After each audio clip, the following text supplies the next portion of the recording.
কোনো গাড়িতে এসে উপস্থিত হয়নি এই ইটগুলো কিন্তু রাজ্যের বিভিন্ন প্রান্ত থেকে সাধারণ মানুষ একটি একটি করে ইট এনে কিন্তু কয়েক লক্ষ ইট কিন্তু এখানে জড়ো হয়ে গেছে। এখনো কিন্তু বর্তমান পরিস্থিতি দেখতে পাচ্ছেন, ট্রাক্টরে এসে ইট কিন্তু পড়েছে আর সেই ইট কিন্তু মানুষ সাজানোর চেষ্টা করছে। দেখুন, মানুষের কিন্তু ক্লান্তি নেই, মানুষের কিন্তু কোনো রকমের অনীহা নেই এই কাজে, সবাই কিন্তু আনন্দিত। সারা দিন কাজ করে যাচ্ছে, তারপরেও কিন্তু যে কাজের যে একটা ক্লান্তি সেটা কিন্তু নেই মানুষের মনে, কারণ মানুষ এই কাজ করতে কিন্তু আনন্দিত এবং আবেগে এই কাজ করে যাচ্ছে। আমরা কিন্তু দেখতে পাচ্ছি রাজ্যের বিভিন্ন প্রান্ত থেকে মানুষ আসছে, রাজ্যের যে কোন কোন জেলা থেকে মানুষ আসছে না সেটা কিন্তু বলা খুব মুশকিল।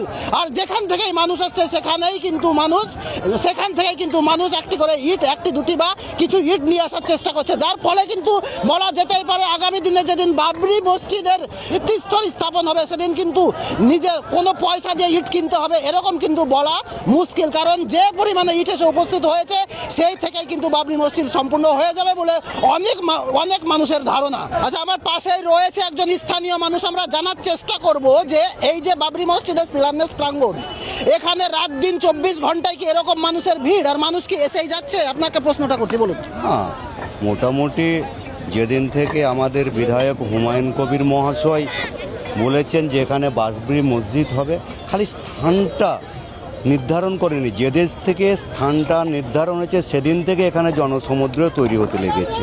স্থানীয় মানুষের চিন্তা ভাবনা কেমন এখানকার স্থানীয় মানুষের চিন্তাভাবনা বলতে গেলে মোটামুটি এরা যদি একদিনে পারে দুদিনে যাবে না বাবরির মসজিদ তৈরির ব্যাপারে, যদি বলে এক্ষুনি শুরু হয়ে যাবে। আচ্ছা, আমরা কিন্তু দেখেছি এখানকার অনেক মানুষ কিন্তু এর এগেনস্টে, মানে বিরুদ্ধে কথাবার্তা বলছিল এর আগে। বর্তমান পরিস্থিতি কেমন আমি কিন্তু জানি না, যেহেতু আপনি স্থানীয়, আপনি বেশি বলতে পারবেন। সেরকম কি পরিস্থিতি এখন আছে? দাদা,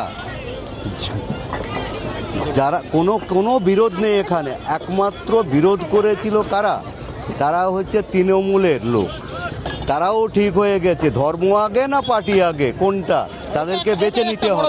এটা একটা কিন্তু বড় ব্যাপার, আগে ধর্ম না আগে পার্টি, এটা কিন্তু মানুষের আবেগের ব্যাপার ধর্মটা, আর পার্টি কিন্তু একটা রাজনৈতিক ব্যাপার। তাই দাদা ভালো কথা বলেছে, আগে ধর্ম না আগে পার্টি, সেটা জনসাধারণ ঠিক করবে, তারপরে কিন্তু বাবরি মসজিদের কাজে এগোবে। ধন্যবাদ।